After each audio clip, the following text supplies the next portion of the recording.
everyone, it's Jessie from b.a.r.e Flower Farm. It is February 2nd, which means we are heading into one of the busiest weeks for flower holidays.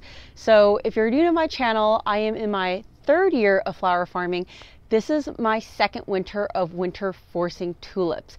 So the goal of winter forcing tulips is to hit Valentine's Day. I thought I would give you an update as well as just talk about some of the struggles that I've been having, not necessarily related to growing, but things that no one really talks about, especially when it comes to having a young child. So I had a child earlier in the year. This child is now around 10 months old, and everyone talks about how difficult the postpartum phase is, but no one really talks about after the fourth trimester, so probably in what, like the fifth or sixth trimester right now, and the struggles I've been having through that. So I'm going to talk a little bit about that, but let me also take you through the grow room and everything to show you what everything looks like. So as you can see, it's a gorgeous, gorgeous day today. I don't even need a jacket on, and what I've been doing is I've been taking the bulbs that I put into these buckets and dumping them out over there. So just doing some cleanup right now, but let's go into the grow room area. So I'm entering through our Bilco space. I've actually been holding some flowers here because it stays relatively cool. So it's like a nice little cooler hack. So it's not the best in terms of lighting, but this is what the grow room looks like right now. Let me turn on the light for you guys. So I haven't had the lights on just because I'm trying to keep these a little bit longer from blooming. If I turn on this one over here, you can see that we're starting to get louvre, which is a pink purple fringe coming in. There's some coloring up in the back. At this point, I've run out of cooler space in this fridge. I have another fridge in the back. So I'm trying to hold off blooms from coming in as long as possible. What I'm gonna do is I am gonna start harvesting at this stage today, right now, and then get them into the garage where it's gonna be a little bit cooler. And I'll talk about what these stems are going to be used for, but I've got a couple of trays over here, got a couple of trays down here that actually need to be harvested. This tray is pretty much done. These were just like a lot of stragglers that I put into a tray. So some of them are fine to use and some of the stems aren't. And then we've got more over here that will probably also bloom. So lots going on over here, even though we're in the final stretch of harvesting tulips. So I have a tray of Palmyra out here that needs to be harvested. That was the one that you saw in the grow room. I just like doing it outside. It's a great day. It's a great day to be in the sun. So a good excuse to do some flower work outside. But I thought I would take this time to talk about just some real talk in terms of what's been happening behind the scenes, because I think it's really easy to see the photos and, oh my God, there's so many pretty flowers coming. And yes, that is all true. It's all super exciting to be able to have all of this beauty and stems to sell at a time of year when there is so much demand for local flowers and few can meet it. But it does not come without its struggles. And I would say that this winter experience has really made me reconsider the extent to which I can scale for next year if we continue the way we are, meaning without getting any like real employees or extra labor to help. So what am I talking about? Well, the sickness has been unreal. Eric and I have been sick since basically December 10th. So I think it was December 10th when daycare called and said, hey, there is an RSV outbreak. Your daughter has a fever. We're monitoring it, but you need to come and pick her up because we think it might be RSV. So we took her to the pediatrician that day. She was a little bit fussy, but overall fine. And that night, her fever just spiked, and it was just like cycling back and forth. So for anyone who has had RSV with a child, you'll know that it takes like 8 to 10 days for things to finally settle. And we were lucky enough where she didn't need to go to the hospital. I know a lot of kids who did unfortunately need to go to the hospital for extra oxygen. So we are super grateful that never happened. Now, after RSV, it was just like one punch after the other. She would just, she perpetually has a runny nose. And I know that anyone who has kids who go to daycare or to school this time of year, like that's just the norm. They're just going to always have a runny nose and a cough. But the problem is she's bringing it home to both me and Eric. So she brought home a particularly bad stomach flu, and that even landed Eric in the hospital from severe dehydration. So PSA for any of you guys out there, if you start cramping from having so much diarrhea and vomiting, then that obviously means that you are dehydrated. So Eric got to that point and he basically almost collapsed as he was trying to go down the basement to get some Pedialyte for himself. So I took him to the ER. He got admitted overnight. His lab results were pretty crazy. Like his creatine levels weren't great. So luckily, I'm glad we went to the hospital. So that was about 3 weeks ago. And then again, it's just been back and forth. So yesterday, both Eric and I woke up and we both vomited. We both had diarrhea. So TMI here. But it was just one of those days where we looked at each other. We were like, what the hell is going on? We have been more sick in the last 2 months than we have in our entire adulthood. How is it possible that we've walked through our entire adulthood without getting sick to the level we are now? Because clearly we're not as healthy as we think we are. So I say this because I had a lot to do. There was a lot that was coming into bloom. This time of year, or not year, but like in this phase of forcing, if you don't get to your blooms quickly enough, they're all going to blow open. So I had half a tray that blew open, which is fine because I had a flower subscription. And so those blooms were perfect for today. But if I had more trays that would have blown open, it would have been really hard for me to keep till Valentine's Day. So that was one part where it was just, it obviously sucked that I couldn't do what I wanted to do yesterday. Had to change the angle there because it was right next to our umbrella or patio umbrella, and it was getting into lens. But anyway, I have all of these trays that I need to root for future successions. I've been holding some bulbs that were unchilled and I was trying to chill them, and some of them look fine, some of them don't. Some of them have some penicillium. So I want to get those rooted as soon as possible. And the plan was to do that yesterday after work, and it just never happened. Instead, I spent most of my day in bed. I was actually like taking meetings in bed, and luckily I have that flexibility. I was off camera, but it was just one of those situations where I was like, crap, like I'm going to be so behind. So luckily today I feel a lot better.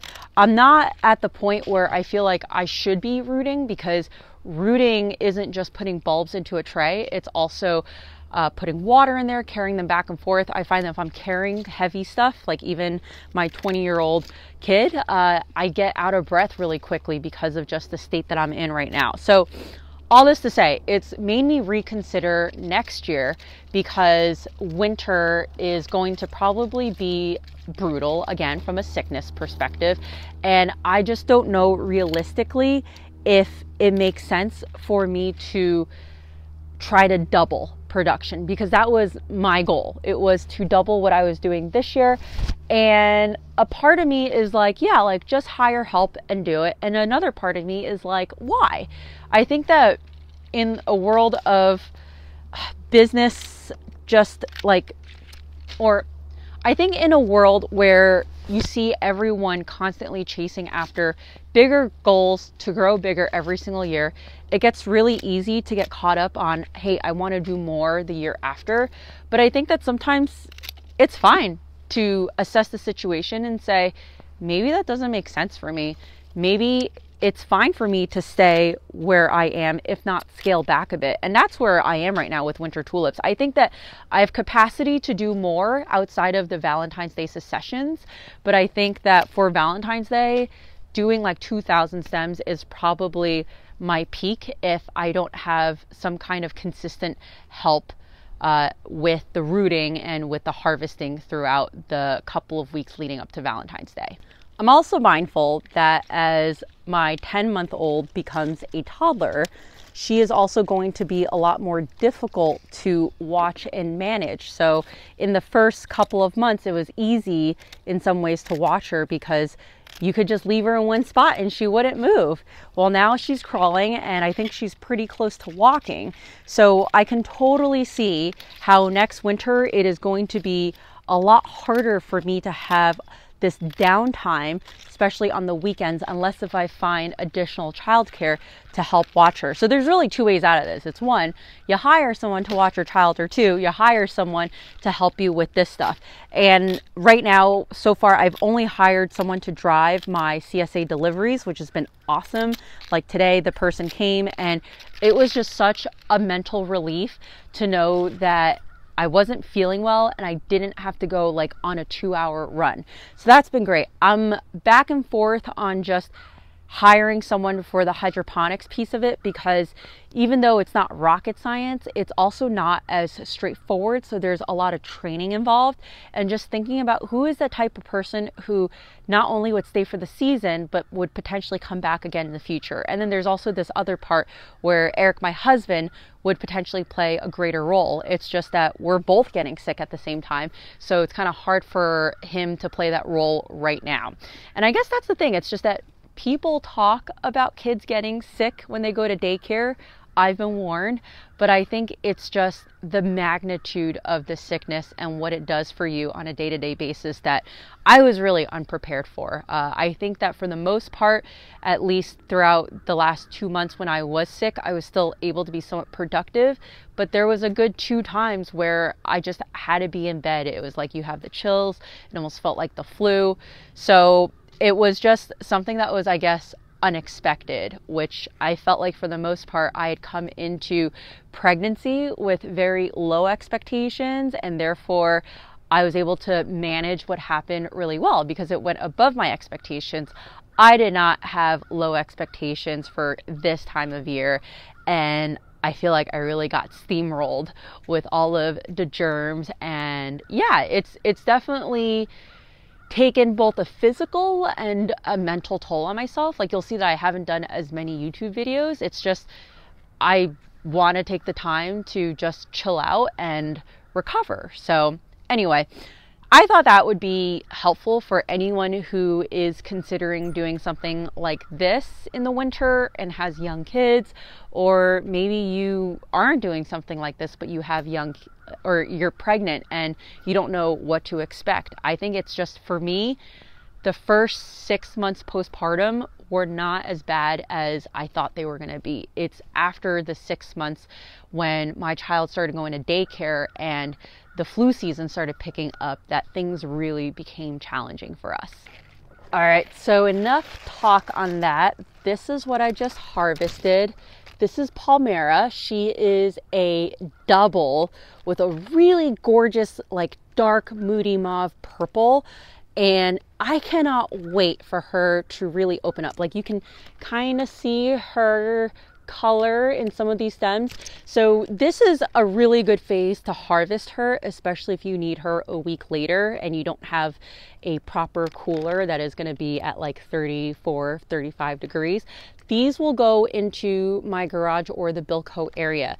And so let's talk about where these stems are going. I still have a bit of work to do in terms of figuring out if I want to list any more for wholesale. So at this point, I've had about half of my Valentine stems come in within the last week and a half, which is earlier than I would have liked to. And I have another, we'll call it 1,000 that are rolling in between like 2 days ago through next week. Now, the kicker is my day job decided to schedule an internal meeting that involves travel during the week of Valentine's Day. So I was like, oh, great, thanks. Because that's like the biggest holiday for me. Luckily, I knew about this 3 weeks ago. So it's like, all right, that's totally fine. I will just move all of these stems before Valentine's Day, right? So I'm always up for a challenge when it comes to moving stems. And I had planned on moving most of them wholesale anyway. So what that meant was this year I'm not selling any retail Valentine's Day bouquets, which is actually kind of nice because it just means that by the time Valentine's Day comes around, I don't need to worry about any last minute orders and all that stuff. So I have a few bunches that are pre-committed to florists. I want to say I have 12 plus 7 plus 6, so what is that, 19, 20, so that's 25 bunches to florists. I have another 5 potentially that are coming, so we'll call it about 30 bunches that are already pre-committed. Then I have a flower subscription, so one occurred today for the delivery cycle, and then the cycle next week is going to be for pickup. That's another 10 subscriptions, so we'll call that about 90 stems.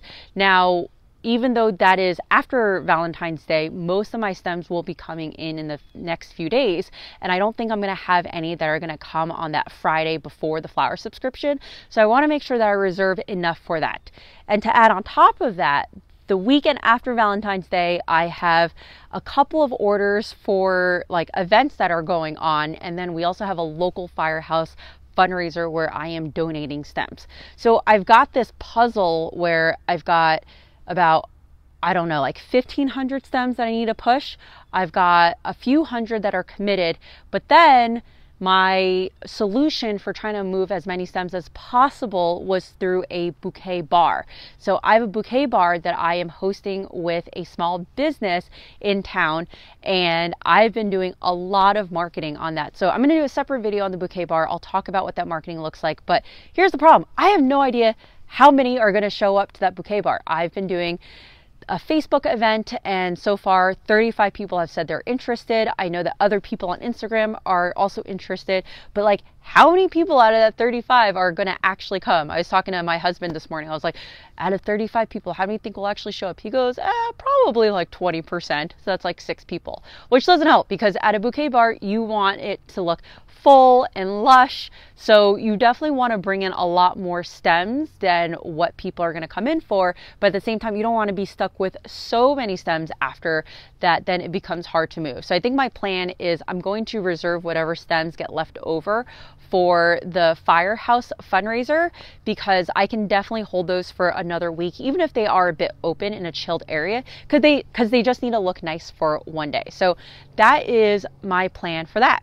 So the next thing that I do is I bunch up these tulips, and for the ones that are not pre-sold, I bunch them up in 15s and I rubber band them so they look like this.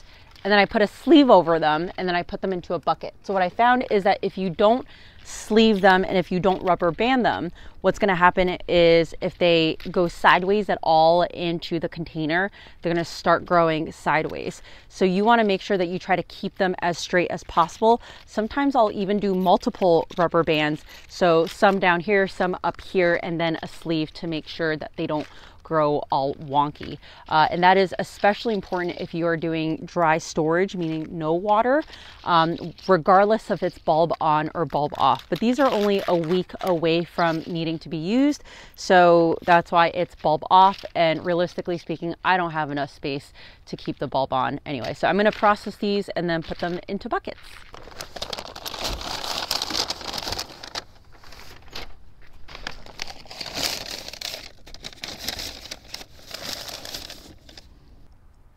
One thing worth talking about is attrition in this tray. So I keep track of how many bulbs did not give me a sellable stem. So there's 1, 2, 3, 4, 5, 6, 7. This one will be sellable, but I just need to give it a little bit more time. So we'll call it 8, because I think there was one that had too short of a stem. It was this one over here. So 8 out of 124 in here is really good. We're talking about under 7% attrition. Typically people buffer in about 20%. I've had trays that have gone above 20%.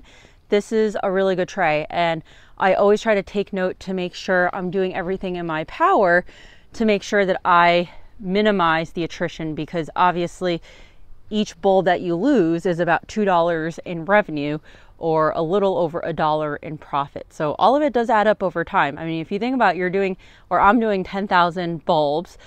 If I had 20% attrition, that's 2,000 bulbs that basically are not sellable. So it's $4,000 in revenue or $2,000 in profit. So it does add up.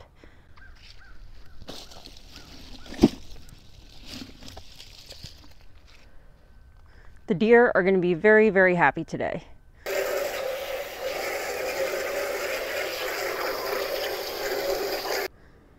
We've got a bunch of trays that are ready for rooting. So I think I'm going to attempt to do this tomorrow. I'm going to give myself a bit of a break today, but I've been pretty lucky. The weather has been pretty reasonable, so I've been able to use this hose over here to hose off the trays, and then I do sanitize it with a spray afterwards. But for the most part, it's been working so far. So last year I spent a ton of time cleaning each of these trays with a toothbrush, and that sucked. It was such a time suck. So this year we've been doing this or either the power wash, and so far so good. So that's it for this week's video. Obviously got a lot going on, especially with Valentine's Day coming around the corner. But I guess I also wanted to make this video not just talking about postpartum and having a kid in their first winter of daycare and all the germs that brings, but more just around this fact that people really glamorize having a small business, especially a flower farm. Like, yes, it's really nice being able to play with beautiful flowers, and there's a lot of perks with having a flower farm. But people don't often talk about the challenging times, like the times when you are sick. Yesterday, it took a lot within me to make those 13 bouquets, and it didn't even take that long, but just the act of standing upwards, having to bend over, like I got really dizzy and I had to take a nap after. After that nap, I was like, I have to get to the post office and get these lily bulbs out because those are perishable. So there are just things that you just have to do. If you worked in an office like I do and you're sick, you could easily take a sick day. And I know that everyone's work situation is different, but typically there's a lot more wiggle room and flexibility when you have a full-time job with that kind of sick leave benefit. You don't have that as a small business owner. Eric is a realtor, so he works for himself. He's out showing houses right now. He was out showing houses yesterday, and that took a lot out of him because a few hours after that, he ran a fever. But you gotta do what you gotta do. So I hope that this injects a bit of realism into what it's like owning a small business. Look, I wouldn't change it for anything.